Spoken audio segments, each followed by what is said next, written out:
The October rain hammered against the windshield of the black Cadillac Escalade as Vincent Torino observed the familiar streets of Little Italy in Baltimore. It was almost 11 at night, and the lights from Italian restaurants still glowed through the fog forming on the steamed windows. He hadn't announced his early return from Atlantic City. Business with the Genovese family had concluded faster than expected, and Vincent always preferred the advantage of surprise. "Boss, want me to call Sophia to let her know you're back?" asked Tommy Benedetto, his driver and right-hand man for more than 15 years.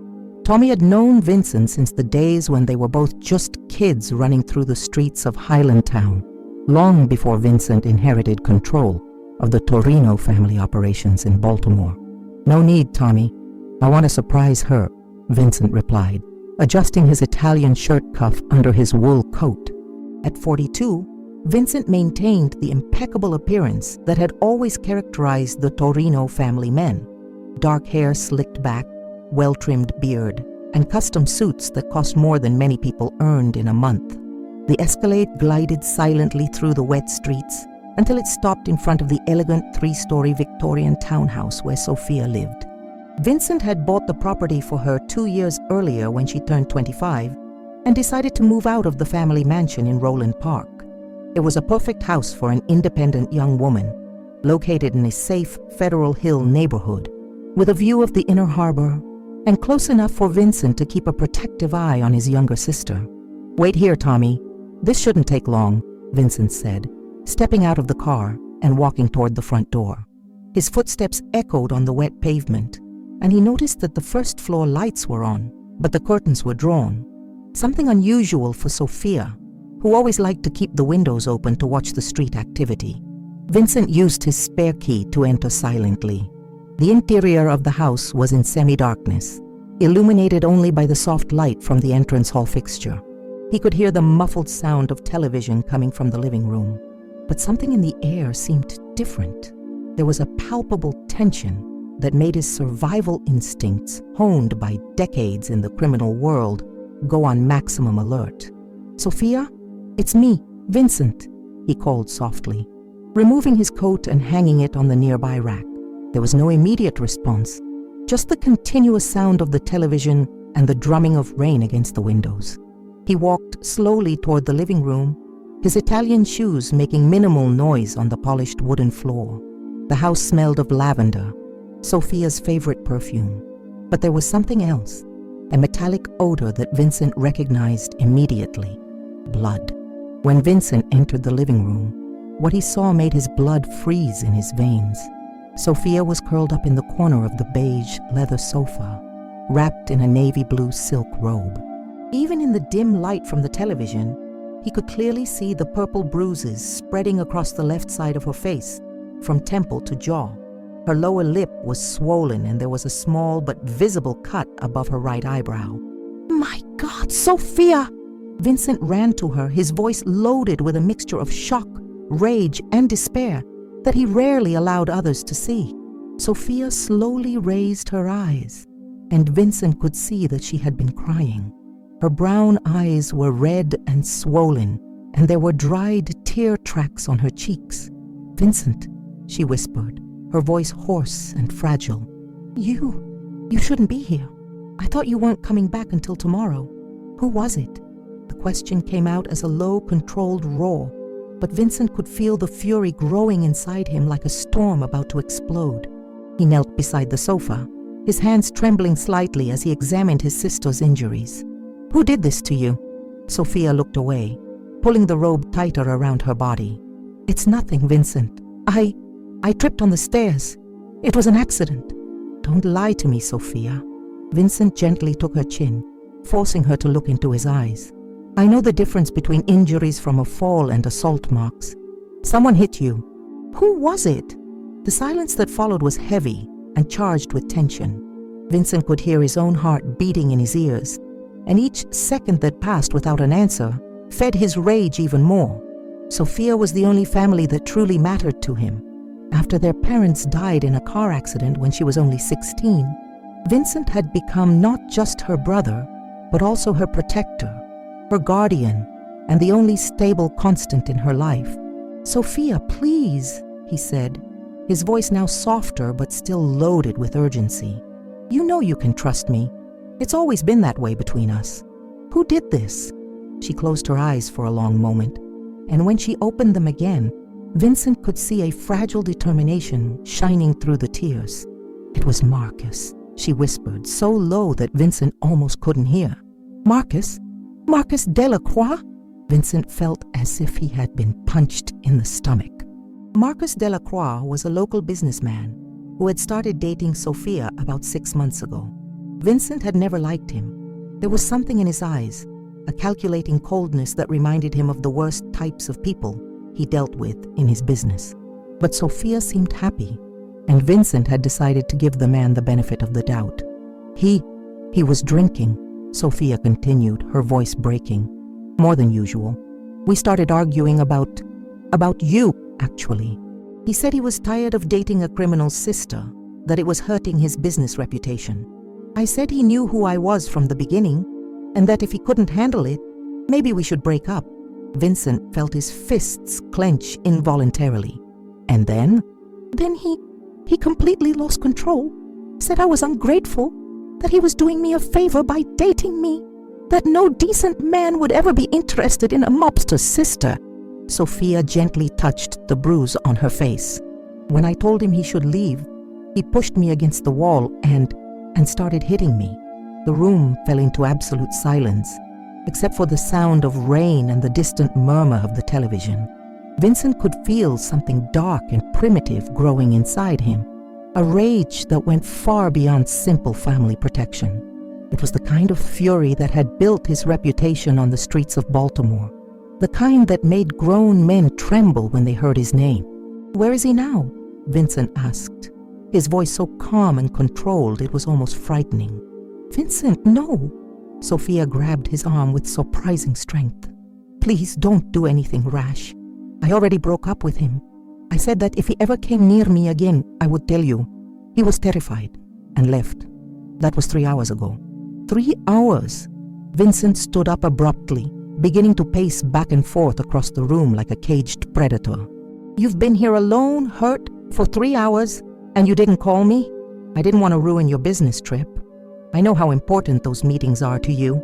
Vincent stopped pacing and looked at his sister with an expression that mixed disbelief and pain. "Sophia, you are more important to me than any business, any meeting, anything in this world. You should know that." He sat down beside her again, this time taking her hands in his. "Listen to me carefully. No one, and I mean no one, has the right to lay hands on you. It doesn't matter who they are, it doesn't matter what the excuse is, and especially not because of who I am or what I do." Sophia nodded slowly, fresh tears beginning to form in her eyes. "I know, Vincent, I just wanted to have a normal life, you know? A normal relationship with a normal man who wouldn't care about our family. And you deserve that," Vincent said firmly. "But Marcus Delacroix is not that man, and now he's crossed a line that can't be uncrossed." Vincent stood up and walked to the window, slightly moving the curtain aside to look at the dark street outside. Tommy was still waiting in the Escalade, probably reading a newspaper or checking messages on his phone. The rain had diminished to a fine drizzle, and the city lights created undulating reflections on the wet asphalt. "Vincent," Sophia called softly, "what are you going to do?" He turned to look at her, and for a moment Sophia could see not the protective brother she knew, but the dangerous man who commanded one of the most respected and feared criminal organizations on the East Coast. It was a subtle but unmistakable transformation. His posture became more rigid, his eyes colder, and there was a predatory quality to his movements that made the air in the room seem denser. "First, I'm going to take care of you," he said, his voice returning to the gentle tone he reserved only for her. "I'm going to call Dr. Martinelli to come here and examine your injuries. Then I'm going to make sure you have everything you need to recover." "And after?" Sophia asked, though she already knew the answer. Vincent walked over to her and gently kissed the top of her head, carefully avoiding the bruised areas. "After, I'm going to have a very serious conversation with Mr. Delacroix about respect and consequences." He picked up his phone and dialed a number. "Tommy? Yes, I'm still here." I need you to make some calls for me. First, call Dr. Martinelli and tell him I need him here immediately. It's a family emergency. Second, I want you to find out everything about Marcus Delacroix, where he lives, where he works, where he likes to spend time. I want to know his complete routine by tomorrow morning." There was a pause while Tommy responded on the other end of the line. "No, don't ask me why. Just do what I'm asking," Vincent continued, his voice taking on the command tone that everyone in his organization knew well. "And Tommy? Call Sal and Joey too. Tell them I need to see them early tomorrow. We have some matters to discuss." When Vincent hung up the phone, Sophia was looking at him with a worried expression. "Vincent, please promise me you won't do anything that could cause problems for you. I couldn't live with myself if something happened to you because of me." Vincent knelt down beside the sofa again and took Sophia's hands in his. "Sophia, look at me. You are my sister, my family, the most important person in my life. Protecting you is not just my right, it's my responsibility. And when someone hurts my family, there are consequences. There are always consequences." He paused, carefully choosing his next words. "But I promise I'll be smart about it. I won't do anything rash or stupid that could put our family at unnecessary risk." Sophia nodded slowly, knowing it was the most assurance she would get from her brother. She knew Vincent well enough to know that once he decided someone had crossed a line, there was no going back. Marcus Delacroix had made the fatal mistake of underestimating not only the family loyalty of the Torinos, but also the extent of Vincent's power and influence in Baltimore. 20 minutes later, Dr. Martinelli arrived, a 60-year-old Italian man who had been the Torino family doctor for more than 2 decades. He examined Sophia with professional care, confirming that while the bruises were extensive and painful, there were no fractures or serious internal injuries. "She'll be fine," he told Vincent privately, while Sophia rested on the sofa. "The bruises will disappear in a week or 2, and the cut above her eyebrow won't leave a scar. But Vincent," he paused, looking directly into the eyes of the most powerful man he knew. "Whoever did this to her used considerable force. This wasn't a moment of passing anger. It was a deliberate and sustained assault." Vincent nodded grimly, his suspicions confirmed. "Thank you, Doctor. As always, your discretion is appreciated." "Of course, Vincent. Sophia is like a daughter to me. If you need anything, don't hesitate to call." After the doctor left, Vincent spent the rest of the night taking care of Sophia, preparing tea, adjusting pillows, and simply being present while she processed the trauma of what had happened. They talked about childhood memories, about her plans for the art gallery she was thinking of opening, about everything except what had happened earlier that night. But while Vincent maintained a calm and comforting facade for his sister, his mind was working furiously, planning and calculating. Marcus Delacroix had made a mistake that would change his life forever. He had touched Sophia Torino, and now he would have to face the consequences of his actions. When Sophia finally fell asleep on the sofa, exhausted physically and emotionally, Vincent gently covered her with a blanket and sat in the nearby armchair, watching her sleep. In the soft light from the lamp, the bruises on her face seemed even more shocking, and Vincent felt the familiar rage grow again in his chest. He picked up his phone and sent a text message to Tommy. "I want everything about Delacroix on my desk at 7 a.m. And Tommy, make sure he doesn't leave town."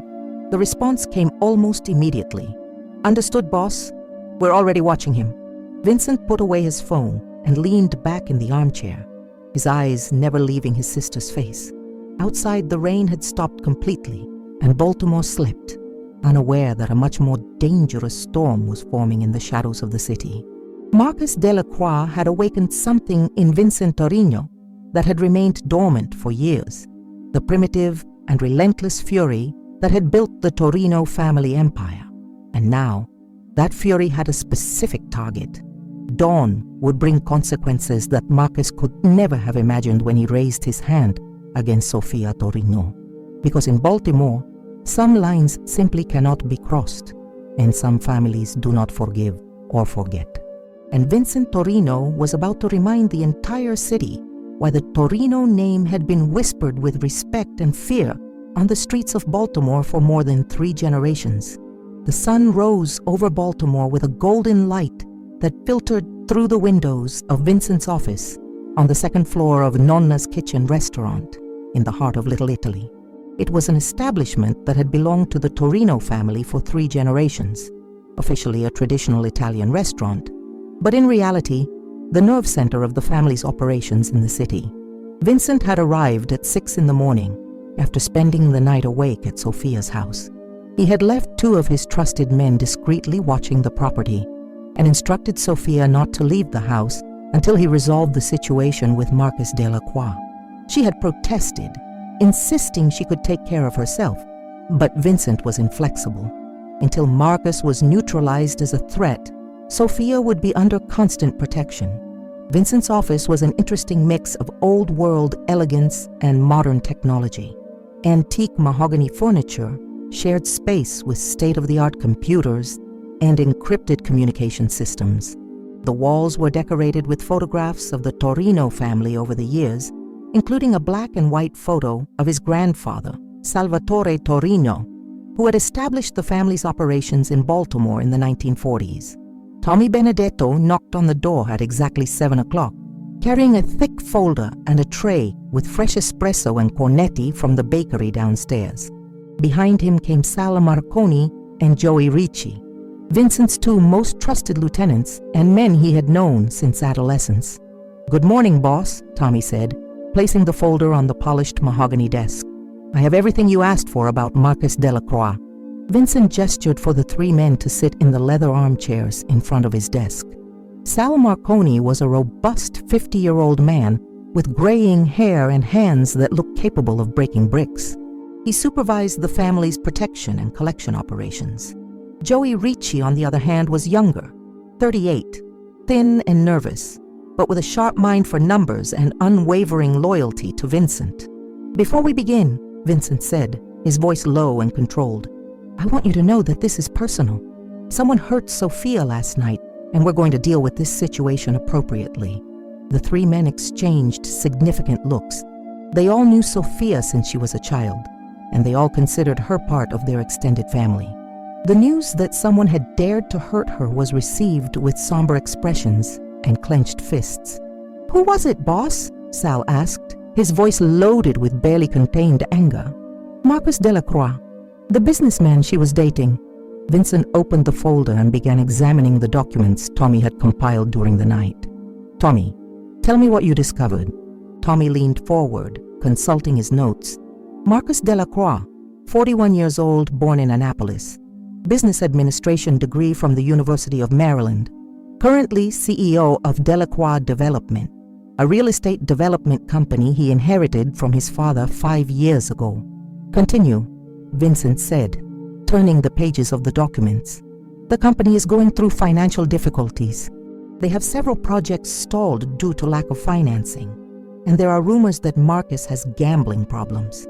He regularly frequents the casino in Atlantic City and owes a considerable amount to some local loan sharks."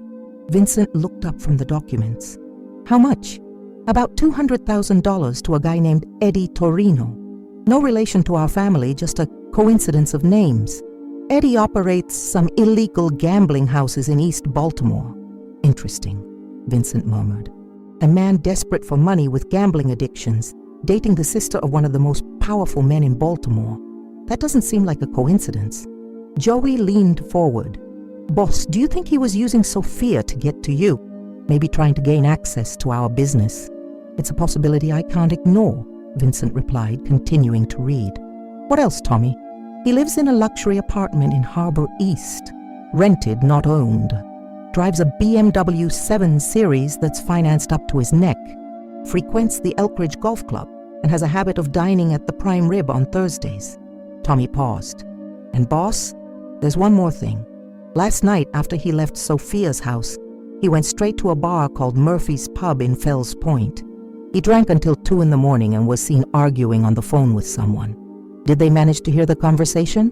"Not completely, but our contact at the bar said he seemed desperate.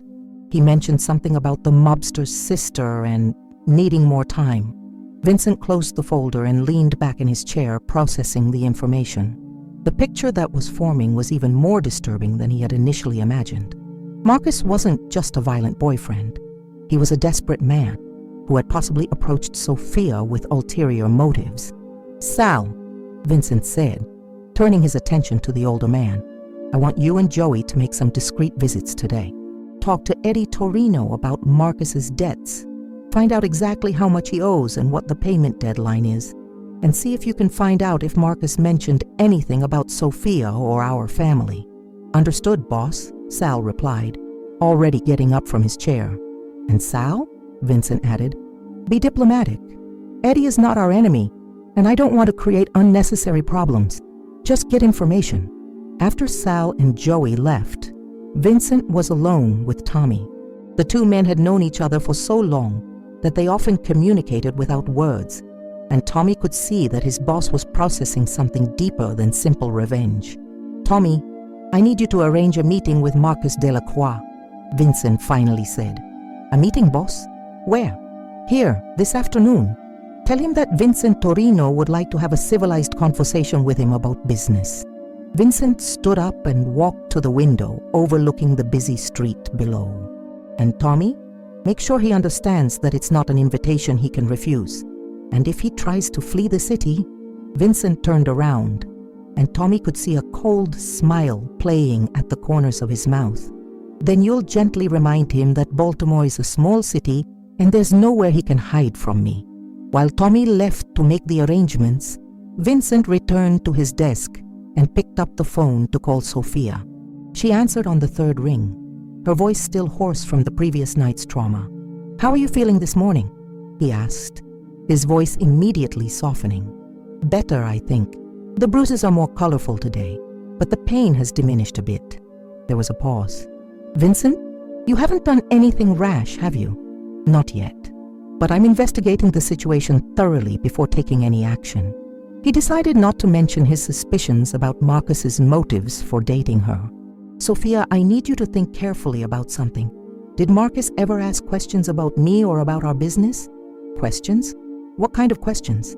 "Anything. About where I work, who I meet with, about our financial situation.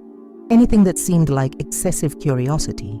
Sophia was silent for a long moment, and Vincent could almost hear the gears turning in her mind. "Now that you mention it, yes, he asked a lot of questions. I thought it was just natural interest, you know? He always wanted to know about your routine, about the family restaurants, about how you achieved so much success in business." Vincent felt a knot form in his stomach. "What else?"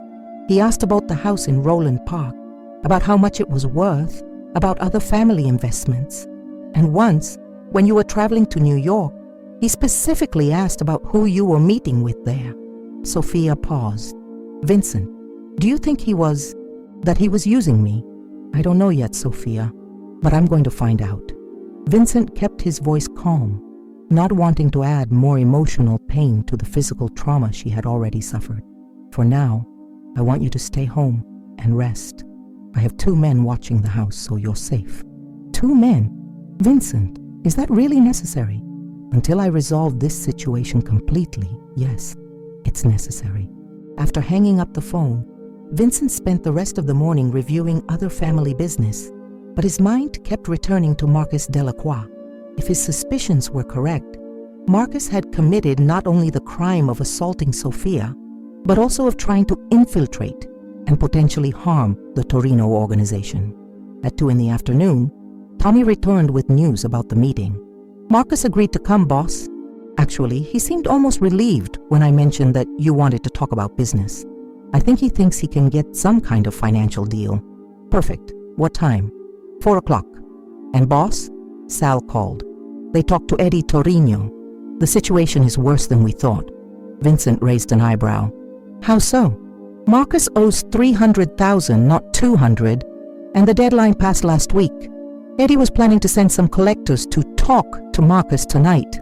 Tommy paused. "And there's more.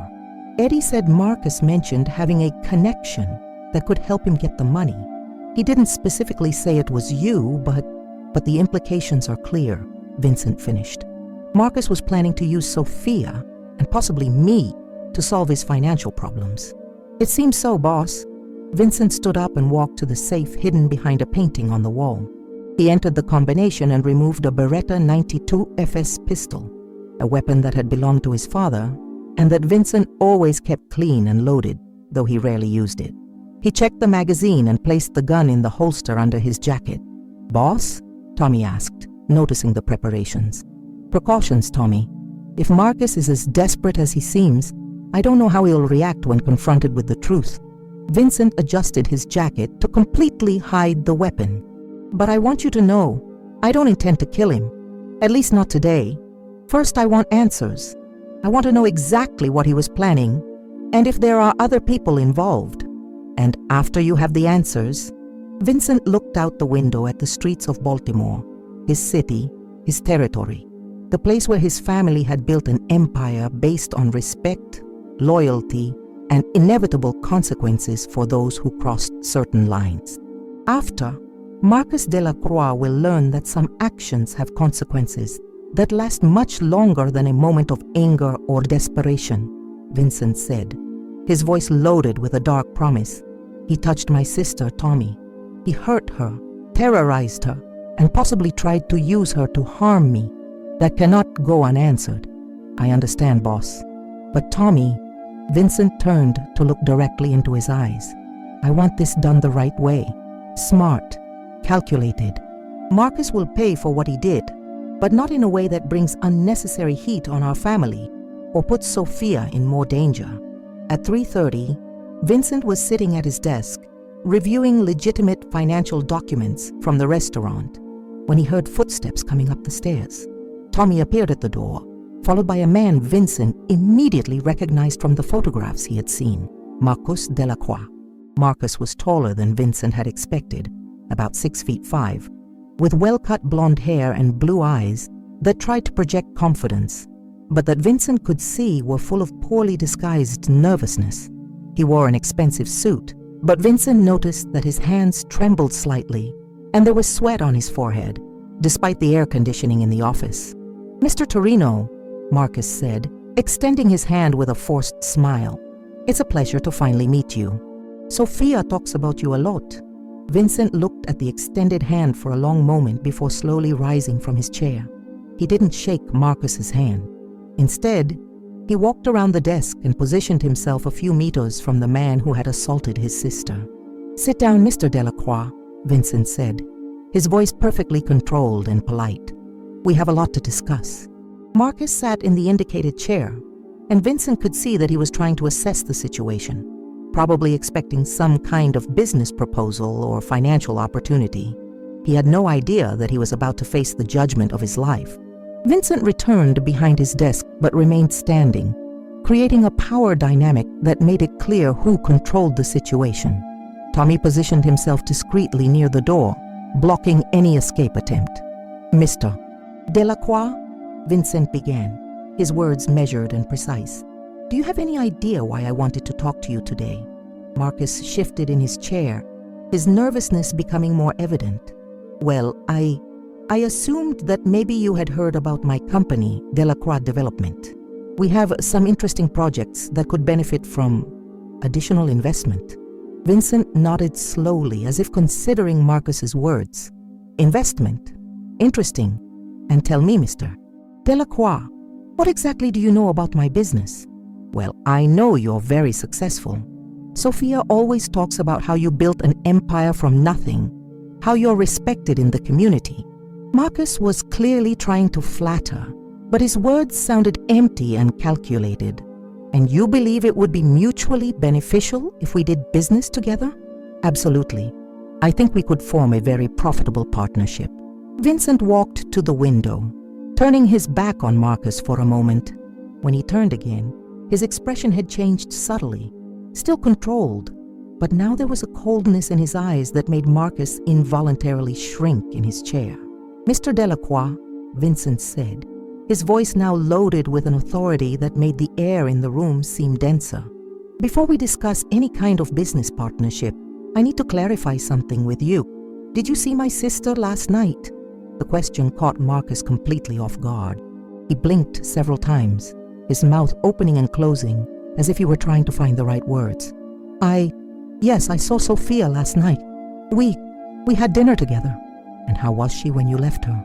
Marcus swallowed hard, and Vincent could see drops of sweat forming on his forehead. She was fine. Why do you ask?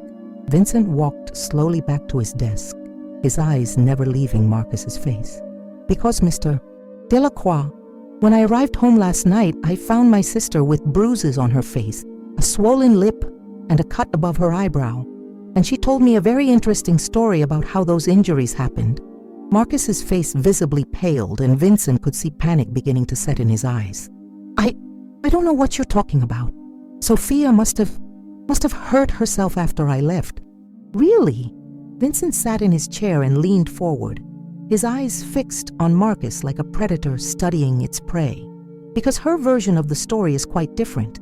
She told me that you had an argument, that you called her ungrateful, that you said you were doing a favor by dating a criminal's sister. And then when she suggested you break up, you pushed her against the wall and assaulted her. Marcus opened his mouth to protest, but Vincent raised a hand, silencing him. Now, Mr. Delacroix, before you try to deny or invent more lies, I want you to understand something very clearly. Sophia is the most important person in my life. She is my family, my responsibility, and my number one priority. And when someone hurts my family, Vincent paused, letting the implications hang in the air. Well, let's say I take it very personally. The silence that followed was heavy and threatening. Marcus was clearly in panic now, his eyes jumping between Vincent and Tommy, looking for an exit that didn't exist. Mr. Torino, Marcus finally managed to say, his voice trembling. I can explain. It was a misunderstanding. I was drinking. I wasn't thinking clearly. A misunderstanding, Vincent repeated, his voice dangerously calm. You call beating my sister a misunderstanding? It wasn't like that. We were arguing and things got out of control. I never meant to hurt her. It was a moment of anger, nothing more. Vincent stood up again, and this time Marcus instinctively shrank in his chair. Mr. Delacroix, you're lying to me. And that makes me very disappointed because I was hoping you would be man enough to at least admit what you did. I admit I lost control, but it was just once, I swear. It never happened before, and it will never happen again. You're right about that, Vincent said, his voice loaded with a dark promise. It will never happen again, because you will never get near my sister again. Marcus nodded vigorously. Of course. I understand completely. I'll stay away from her. We broke up anyway, but that doesn't solve the problem of what you've already done, does it? Vincent walked around the desk again, this time positioning himself directly in front of Marcus. You assaulted a member of the Torino family. You terrorized and hurt a young woman who trusted you. And now you're sitting in front of me, trying to minimize your actions as if they were just a misunderstanding. Vincent leaned forward, placing his hands on the arms of Marcus's chair, effectively trapping him in place.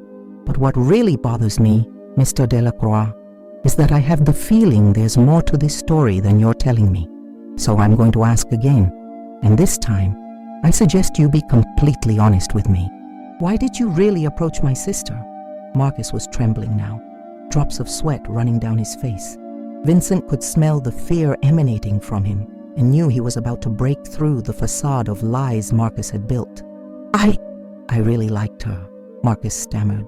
It wasn't planned, but it became convenient, didn't it?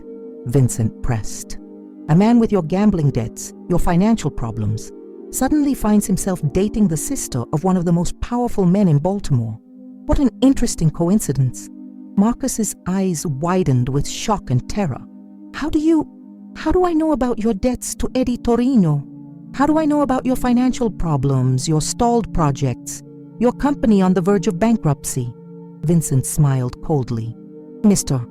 Delacroix, did you really think you could get involved with my family without me thoroughly investigating who you are? Marcus collapsed in his chair, all pretense and bravado finally disappearing. Please, Mr. Torino, I can explain everything. Then explain, Vincent said, returning behind his desk. And this time, I want the complete truth, because your life may very well depend on it. And so, as the afternoon sun cast long shadows through the office, Marcus Delacroix began to tell the truth about his motives for approaching Sophia Torino, a truth that would be even more disturbing than Vincent had imagined, and that would seal Marcus's fate in a way he could never have predicted. Marcus Delacroix took a deep breath, his hands trembling as he finally prepared to tell the truth. The office was in absolute silence, except for the distant sound of Baltimore traffic below and the almost imperceptible ticking of the antique clock on the wall. It all started about 8 months ago, Marcus began, his voice weak and hesitant. I was desperate. The company was going bankrupt. I owed a lot of money to dangerous people, and I couldn't see a way out. Vincent remained motionless behind his desk, his eyes fixed on Marcus like a judge awaiting a confession. Tommy continued positioned near the door, his hands crossed in front of his body, but ready to act if necessary. Continue, Vincent said, his voice low and controlled. I was at Murphy's pub one night, drinking and trying to figure out how to solve my problems when a man approached me. He said he knew about my financial difficulties and that maybe he could help. Marcus swallowed hard. He introduced himself as Danny Kowalski. Vincent felt a chill run down his spine. Danny Kowalski was a name he knew well, a mid-level operator who worked for the Russian Bratva family that had been trying to expand their operations in Baltimore in recent years. The Russians were direct competitors to the Torinos in several business areas, and there was growing tension between the two organizations. Danny Kowalski, Vincent repeated, his voice now loaded with new intensity. And what exactly did Mr. Kowalski propose? He said he knew I was dating Sophia, and that this put me in a unique position to obtain information about you and your operations. Marcus was clearly struggling to continue, knowing that each word buried him deeper. He offered to pay all my debts and give me an additional $200,000 if I could get specific information about your business. Vincent slowly rose from his chair, and Marcus instinctively shrank. The temperature in the room seemed to have dropped several degrees, and there was a predatory quality to Vincent's movements that made Marcus feel like cornered prey. What kind of information? Vincent asked, walking to the window. They wanted to know about your distribution routes, your contacts in other cities, especially in New York and Philadelphia. They wanted details about how you move money, where you keep your assets, who your main lieutenants are. Marcus paused, breathing heavily. And they wanted your schedule, where you would be at certain times, when you traveled, where you met with other businessmen. Vincent closed his eyes for a moment, processing the magnitude of the betrayal. Marcus hadn't just assaulted Sophia. He had tried to use her to infiltrate and potentially destroy everything the Torino family had built over 3 generations. And you agreed to this, Vincent said. It wasn't a question, but a statement. I was desperate. They said that if I didn't cooperate, Eddie Torino wouldn't be the least of my problems. Kowalski made it clear that the Russians had ways of dealing with people who owed money that were much worse than anything Eddie could do. Vincent turned to look at Marcus, and the younger man could see a cold and calculated fury in his eyes that was more terrifying than any explosion of rage. So you decided to use my sister as bait to save your own skin, Vincent said, each word loaded with contempt. It wasn't like that. I really fell in love with her. That wasn't part of the original plan. Marcus was clearly trying to find some redemption in his words. When I started getting to know Sophia better, when I saw how kind and intelligent and pure she was, I started questioning what I was doing. But not enough to stop, Vincent observed. I tried. 3 weeks ago, I told Kowalski I wanted out, that I couldn't do this anymore. Marcus was sweating profusely now, but he said it was too late, that I was already too involved. He said that if I didn't continue providing information, they would tell you what I was doing, but in a way that would make it seem like Sophia was involved. Vincent felt a new wave of rage grow inside him. They threatened my sister? Not directly, but Kowalski made it clear that if I didn't cooperate, they would find a way to make you believe that Sophia was working with them. He said they had photographs of us together, recordings of conversations where I asked questions about you, and that they could easily make it seem like she was consciously passing information. Vincent walked back to his desk and sat down, his fingers drumming silently on the mahogany surface. He was processing not only Marcus's betrayal, but also the broader implications of what he had discovered. The Russians were clearly planning a move against his organization and had been collecting intelligence for months. "What information have you already passed to them?" Vincent asked. "Not much, I swear. Mostly small things. Where you like to dine, what kind of car you drive, some details about the family restaurants." Marcus paused. "But last night, Kowalski pressed me for more specific information. He wanted to know about a meeting you had in Atlantic City. Who was present? What was discussed? And that's why you pressured Sophia last night." "Yes, I was desperate, afraid of what Kowalski would do if I couldn't get the information. When Sophia refused to talk about your business, when she said she would never discuss you with strangers, I lost control." Marcos buried his face in his hands. "I know there's no excuse for what I did. I hurt her, and she didn't deserve it. She never deserved any of this." Vincent remained silent for a long moment, considering his options. Marcus had committed multiple betrayals against Sophia, against him, and against the Torino family as a whole. But he had also provided valuable information about a much larger threat that Vincent hadn't fully perceived. "Tommy," Vincent finally said, without taking his eyes off Marcus, "call Sal and Joey. Tell them I need to see them immediately, and call Dr. Martinelli too. Tell him we have a patient who may need medical attention." Marcus raised his head abruptly. "Mr. Torino, please. I know I deserved your anger, but you don't understand the situation you've put yourself in, Mr. Delacroix," Vincent interrupted. "You didn't just assault my sister and try to use her to harm me. You've become a pawn in a much larger and more dangerous game. The Russians won't simply let you go now that you've told me about them, and I can't allow you to continue being a threat to my family. I can disappear. I can leave the city, change my name, never come back to Baltimore. You'll never have to worry about me again." Vincent slowly shook his head. "It's not that simple. Kowalski and the Russians know you were collecting information for them. If you simply disappear, they'll assume I discovered and eliminated you. That could precipitate exactly the kind of war they're trying to provoke." Marcus was clearly panicking now. "So what? What are you going to do to me?" Before Vincent could answer, Tommy returned to the office. "Sal and Joey are on their way, boss, and Dr. Martinelli said he'll be here in 20 minutes. "Thank you, Tommy." Vincent stood up and walked to a cabinet in the corner of the office. He opened the door and removed a bottle of 20-year-old Irish whiskey and 2 glasses. "Mr. Delacroix, you're going to drink with me." Marcus looked at him with confusion. I don't understand." "It's simple. You're going to drink this whiskey, and then we're going to discuss how you're going to help correct the situation you created." Vincent poured 2 generous shots and pushed a glass toward Marcus. "Because you see, you have 2 options.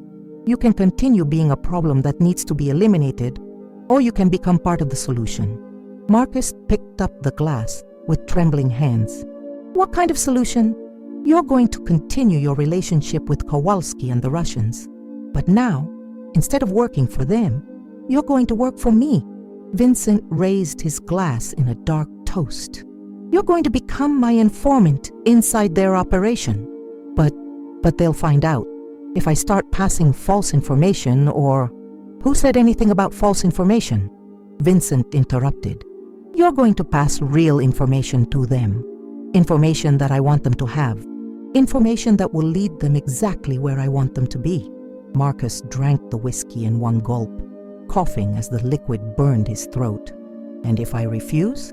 Vincent also drank his whiskey, savoring the smooth taste before responding.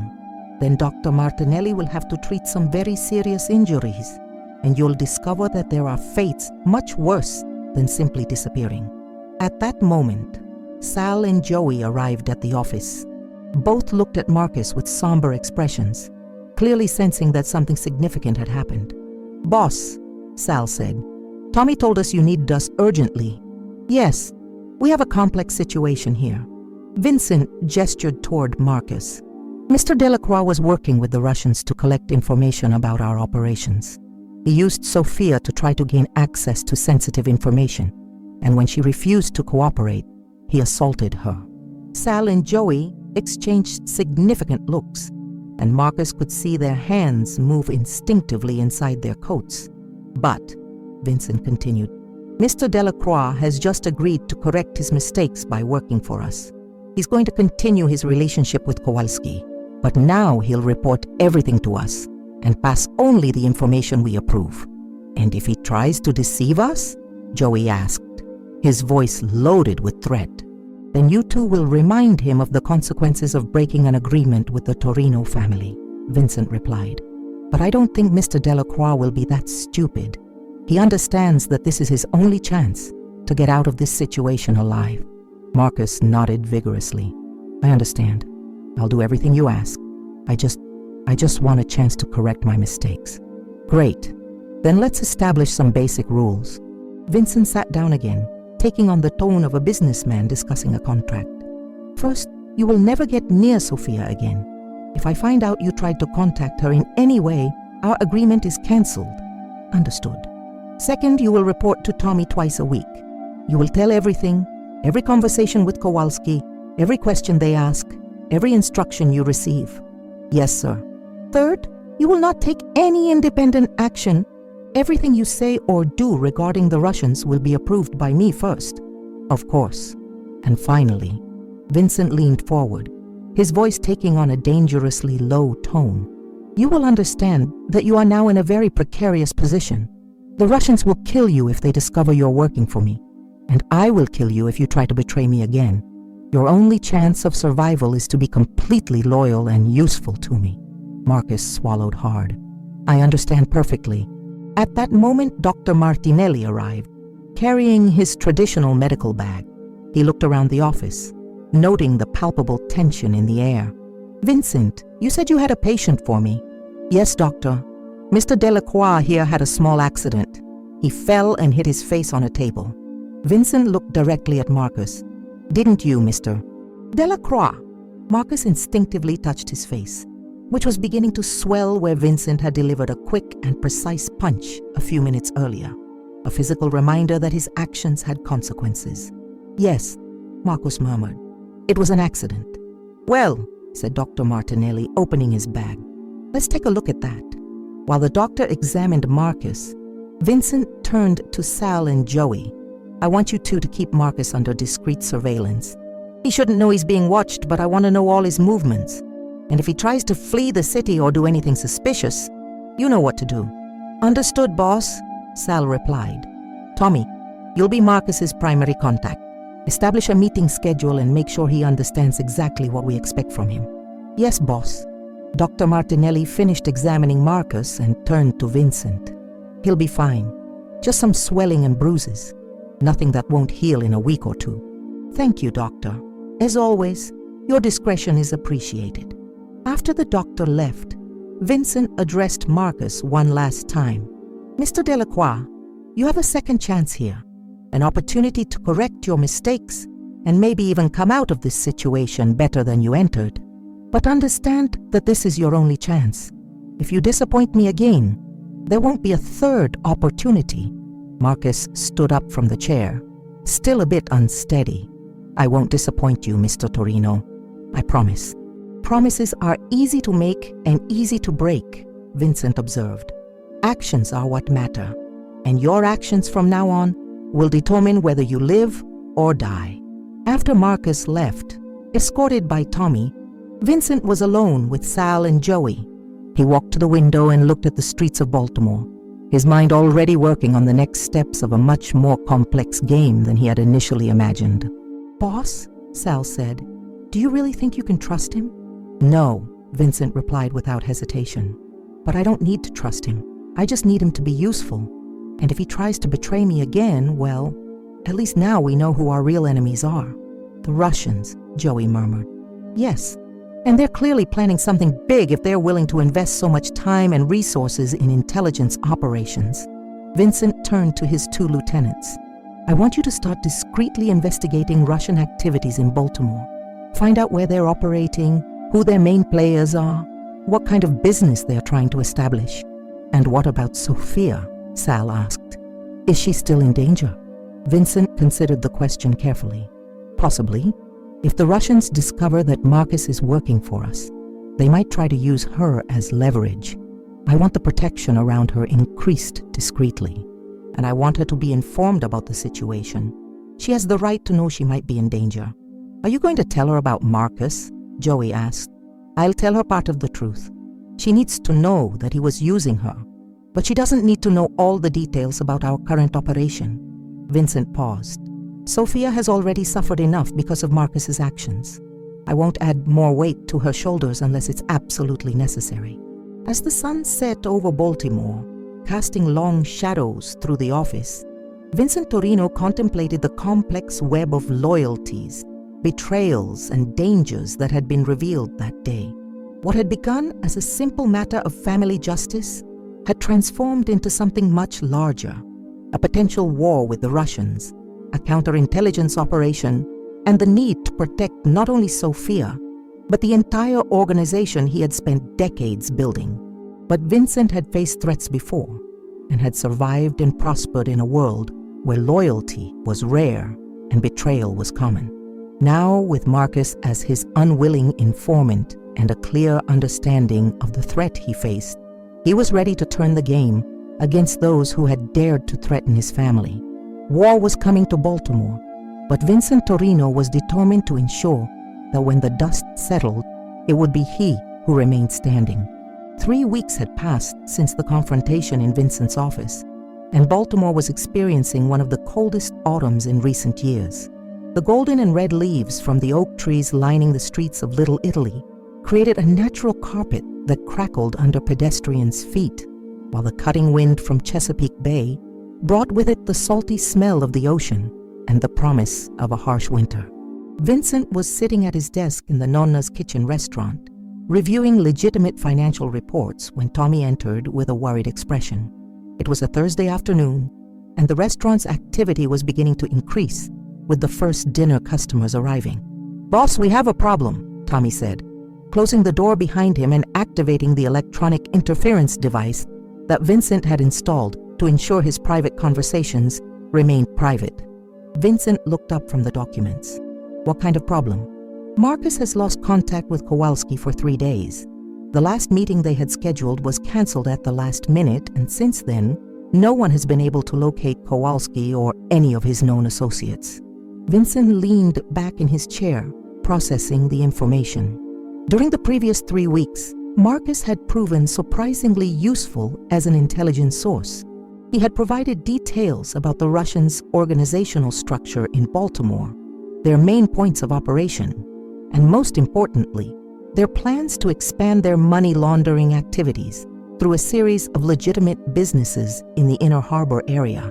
"Any indication of what might have happened?" Vincent asked. "Sal and Joey are investigating, but so far nothing concrete. The Russians might have discovered that Marcus was working for us, or they might simply be reorganizing their operations." Tommy paused. "Or it could be something completely different." Vincent stood up and walked to the window overlooking the street. Below, he could see normal Baltimore life continuing. Families dining in restaurants, young couples walking hand in hand, elderly people feeding pigeons in the nearby small park. It was a constant reminder that, despite the dangerous world he lived in, there were normal people living normal lives who depended on him to maintain peace and stability in his territory. "Where is Marcus now?" Vincent asked. "In his apartment under our surveillance. He's clearly nervous about Kowalski's disappearance, but he's still cooperating completely. And Sophia? Safe. She returned to work at the art gallery last week, but we maintain 2 men discreetly positioned at all times. She doesn't know she's being protected, as you requested." Vincent nodded. Sophia had physically recovered from the injuries Marcus had caused, but he knew the emotional scars would take longer to heal.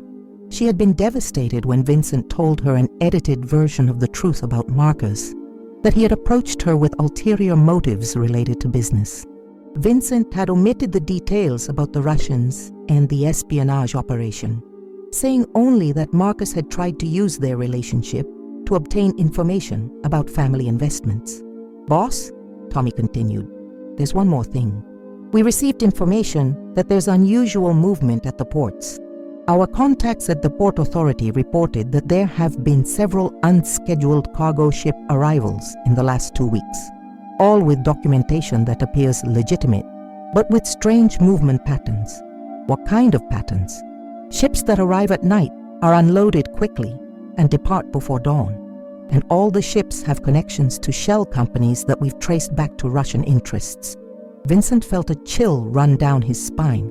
Baltimore's ports were crucial to his operations. A significant part of his income came from controlling certain import and export activities. If the Russians were trying to establish their own port operations, it represented a direct threat to the heart of his empire. How many ships are we talking about? At least 6 in the last 2 weeks, and our contacts suggest there are more scheduled to arrive.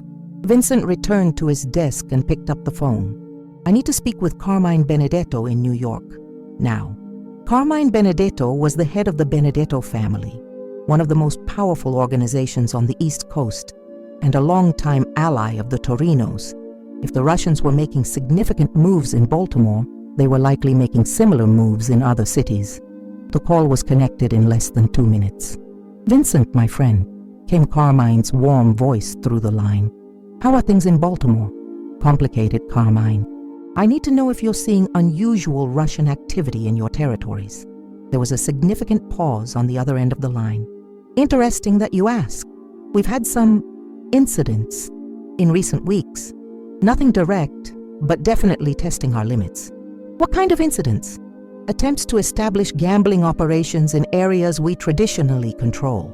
Offers to protect businesses that are already under our protection. And yes, unusual port activity too." Vincent exchanged a significant look with Tommy. "Carmine, I think we need to meet in person.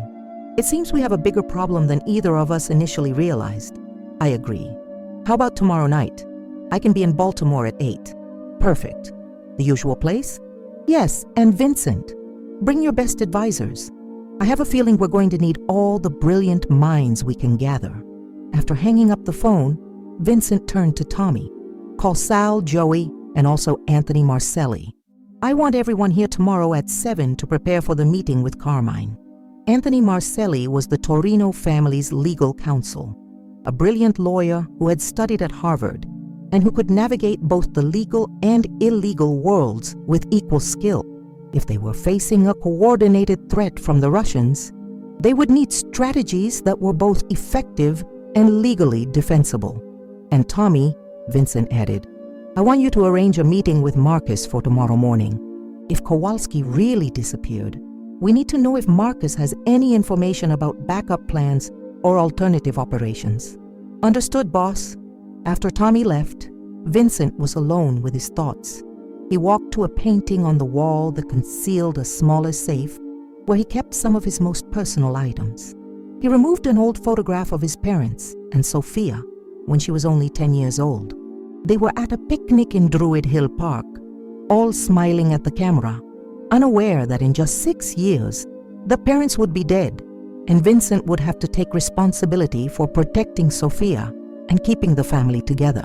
He had promised himself that terrible day that he would never allow anything bad to happen to Sophia again.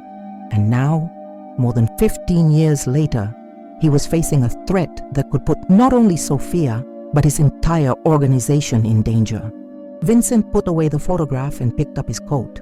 He needed to see Sophia, needed to make sure she was safe and happy, at least for now. The storm forming around them would be intense, and he wanted to enjoy these moments of calm before everything changed. The art gallery where Sophia worked was located in an elegant, renovated building in the Mount Vernon district, an area known for its historic architecture and cultural atmosphere. Vincent parked his Cadillac on the street and observed the movement for a few minutes before entering. He could see 2 of his men positioned discreetly, one reading a newspaper on a nearby bench, another pretending to examine the window display of an antique shop across the street. When Vincent entered the gallery, he was immediately struck by the contrast between this world and his own. The white walls displayed colorful contemporary paintings. Modern sculptures occupied strategically positioned pedestals, and there was a sense of peace and creativity that rarely existed in his daily life. Sophia was talking to a middle-aged couple about an abstract painting when she saw him.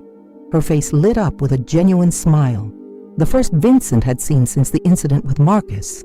"Vincent, what a wonderful surprise," she said, excusing herself from the customers and walking toward him. The bruises had completely disappeared, and she seemed to have recovered her natural confidence. "I hope you don't mind that I showed up without warning," Vincent said, kissing her cheek. "I was in the area and thought I'd see how you're doing." "Of course I don't mind. Actually, I'm glad you came. There's something I want to show you." Sophia led him to a section of the gallery where several paintings by a local artist were displayed. They were Baltimore landscapes, the inner harbor at sunset, the cobblestone streets of Fells Point, the Lexington market. But there was something in the paintings that captured not just the physical appearance of the city, but also its soul, its energy, its complexity. "This is the work of David Chen, a local artist I discovered last month," Sophia explained, her voice full of enthusiasm.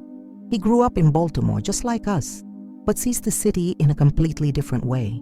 Look how he captures the light reflecting on the harbor water, or the way shadows fall between the historic buildings."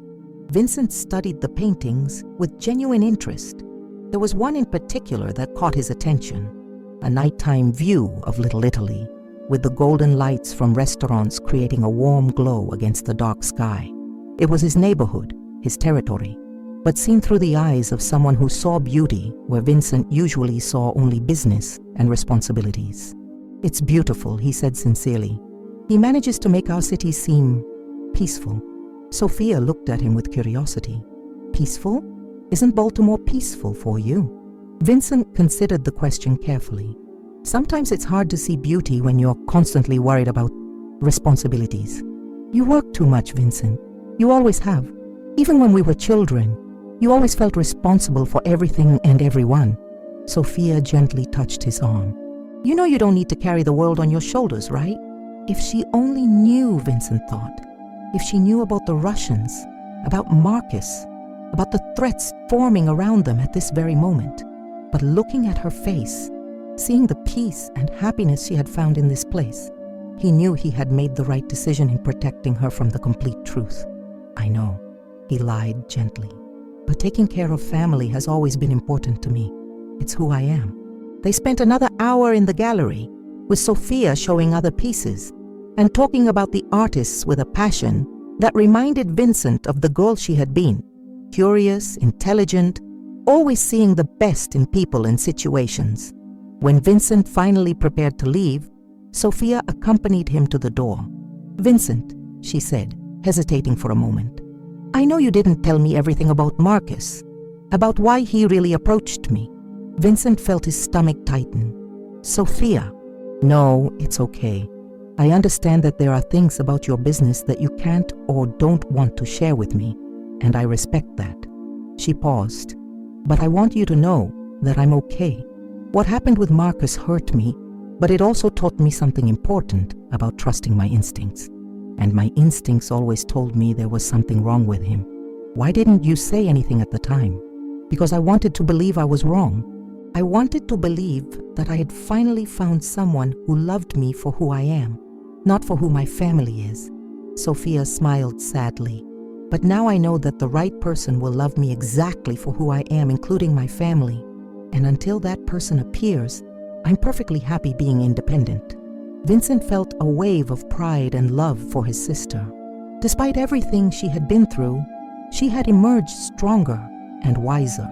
"You're an incredible woman, Sophia, and any man who can't see that doesn't deserve you. Thank you, Vincent, and thank you for always protecting me, even when I don't realize I need protection." As Vincent drove back to Little Italy, he reflected on the conversation with Sophia. She was more perceptive than he sometimes gave her credit for, and he wondered if she suspected more about the current situation than she was letting on. His phone rang, interrupting his thoughts. It was Tommy. "Boss, we have news about Kowalski." "Speak." "He didn't disappear. He's dead. His body was found in the Patapsco River this morning. 3 shots to the head. Professional execution." Vincent felt a chill run down his spine. Any indication of who was responsible? Not yet, but police are treating it as an organized crime-related murder. And boss, there's one more thing. Marcus is in total panic. He thinks he might be next. Where is he now? In his apartment, but he's asking to speak with you urgently. Says he has important information about something Kowalski was planning. Vincent looked at the clock on the dashboard. It was almost 6 in the evening, and he had a long night ahead preparing for the meeting with Carmine Benedetto. Bring Marcus to the restaurant in an hour. And Tommy, make sure he's not followed. If the Russians killed Kowalski, they might be watching Marcus too. Understood, boss? As Vincent navigated the familiar streets of Baltimore, he knew the game had fundamentally changed. Kowalski's death wasn't just the elimination of a Russian operative. It was a message. The Russians were cleaning up their operations, eliminating loose ends, and preparing for something big. And Vincent Torino was determined to find out what it was before it was too late to protect everything and everyone he loved. The war had officially begun, and now it was a matter of who would be smarter, faster, and more ruthless. Vincent had survived threats before, but he had never faced an enemy as organized and well-financed as the Russians. But he had something they didn't have: intimate knowledge of Baltimore, unwavering loyalty from his men, and the most powerful motivation of all, the need to protect his family. The night promised to bring answers, but Vincent suspected it would also bring new questions and new dangers. The chess game had begun, and every move from now on could be the difference between victory and total destruction. Snow had begun to fall over Baltimore when Vincent arrived at Nonna's Kitchen restaurant that night. There were large, heavy flakes that accumulated quickly on the streets, creating a white layer that muffled the sounds of the city and gave the Little Italy neighborhood an almost magical appearance. But Vincent barely noticed the beauty of the scene. His mind was focused on the meeting that was about to take place and the implications of Kowalski's death. Marcus was waiting in the office when Vincent went upstairs, flanked by Tommy and Sal.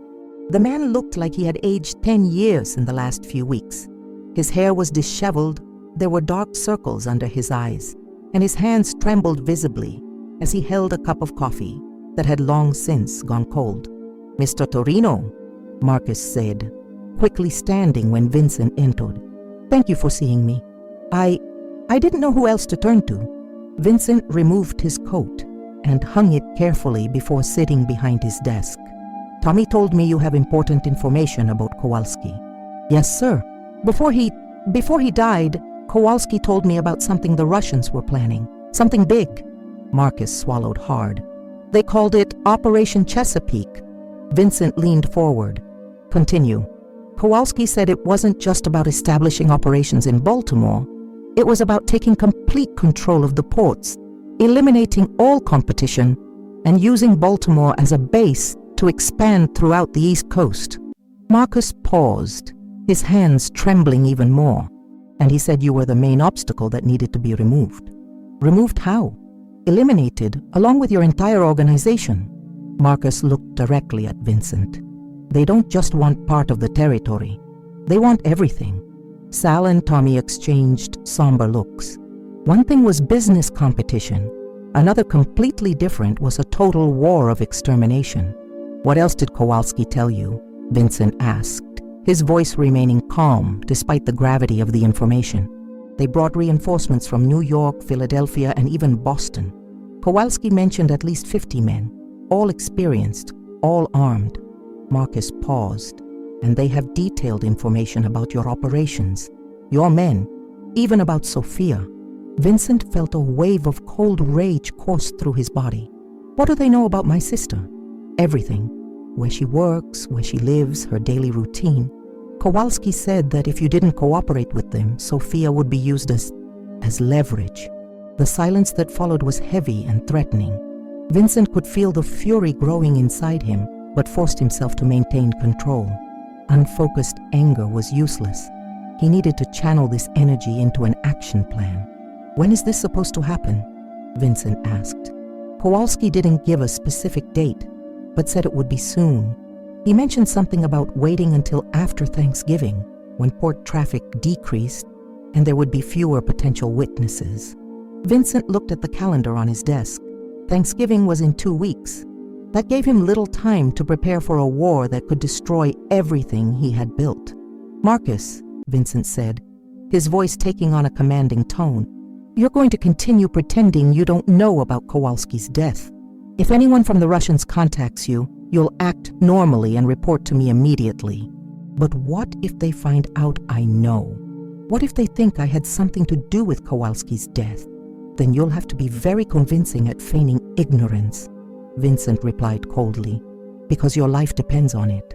After Marcus left, escorted by Tommy, Vincent was alone with Sal for a few minutes before Carmine Benedetto's arrival. "Boss," Sal said, 50 men is an army.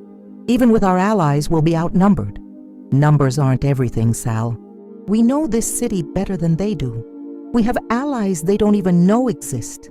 And we have something they don't have. A cause to fight for, that goes beyond money." "And what's that cause?" Vincent walked to the window and looked at the snow-covered streets below. "Family. Home. The right to live our lives without having to look over our shoulders constantly." He turned to Sal. "The Russians see Baltimore as just another territory to conquer.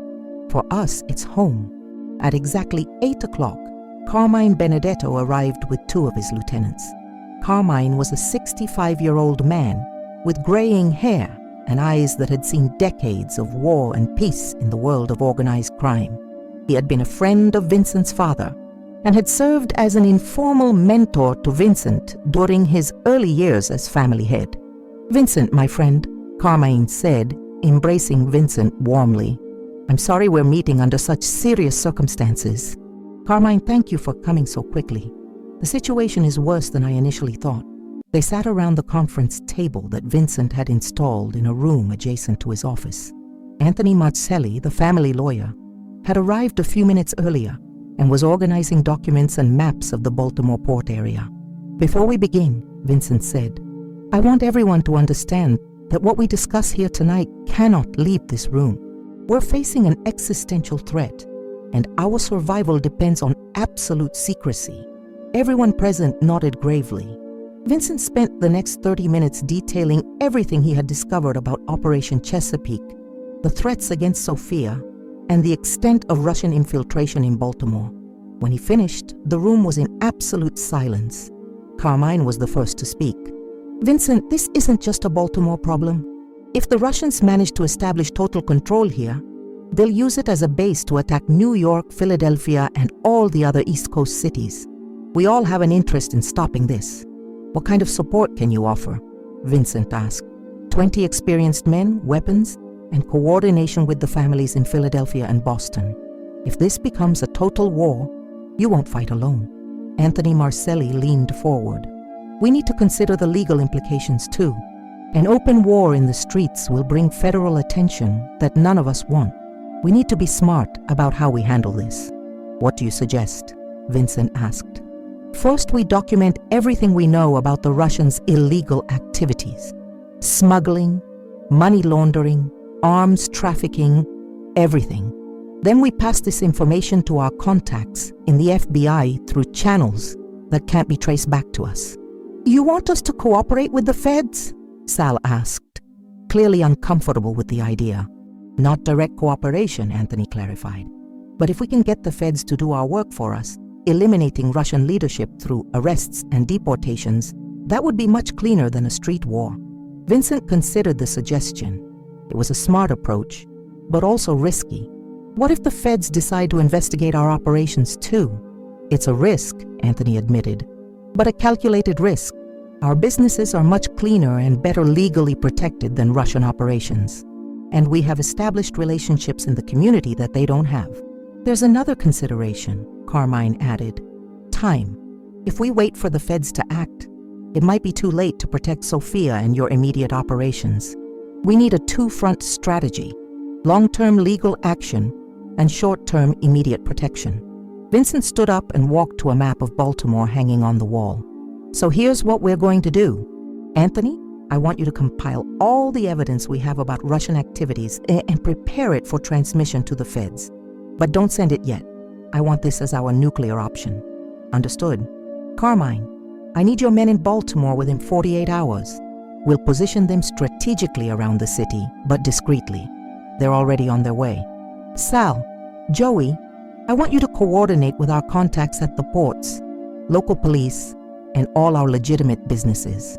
Everyone needs to be alert, but without creating panic. And what about Sophia? Tommy asked. Vincent paused, considering his options. Sophia needs to know the truth, at least part of it. I can't protect her adequately if she doesn't understand the danger she's facing. Are you going to tell her about the Russians? Sal asked. I'm going to tell her there's a credible threat against our family and that she needs to take extra precautions for a few weeks.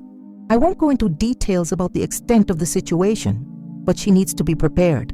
The meeting continued until almost midnight, with every aspect of the defense being meticulously planned. When the others finally left, Vincent was alone in his office, looking at the snow that continued falling outside. He picked up his phone and dialed Sophia's number. She answered on the second ring, her voice sleepy but alert. Vincent, is everything okay? It's very late for you to be calling. Sophia, I need to talk to you tomorrow morning. It's important. About what? You're scaring me. It's nothing immediate, but there are some business situations that might affect our family in the coming weeks. I want to make sure you're prepared. There was a pause on the other end of the line. Does this have to do with Marcus? Partially, but it's more complicated than that. Vincent paused. Sophia, do you trust me? Of course I trust you. You're my brother. Then trust me when I say I'm going to protect you, no matter what happens. But I need you to be careful and follow my instructions exactly. Vincent, you're really scaring me now. I don't want to scare you. I want to keep you safe. Can we meet for breakfast tomorrow? At our usual place? Of course. At 9. Perfect. And Sophia, I love you. Never forget that. I love you too, Vincent. Always. After hanging up the phone, Vincent remained sitting in his office for another hour, planning and replanning every aspect of his strategy. Outside, the snow had stopped, leaving Baltimore covered by a white blanket that made the city seem peaceful and serene. But Vincent knew it was just the calm before the storm. Somewhere in the city, 50 Russian men were preparing for a war that could destroy everything 3 generations of the Torino family had built. But they had underestimated one crucial thing: the determination of a man fighting to protect his family and his home. Vincent Torino had faced threats before, but he had never had so much to lose, and that made him more dangerous than the Russians could imagine. War was coming to Baltimore, but Vincent was determined to ensure that when it was all over, it would be he who remained standing, protecting Sophia and preserving the legacy his father had left him. The end game was about to begin, and Vincent Torino was ready to play for the highest stakes of all: the survival of his family and the protection of everything he loved. As the city slept under its blanket of snow, Vincent began making the calls that would set in motion a series of events that would determine the future of Baltimore and all who called the city home.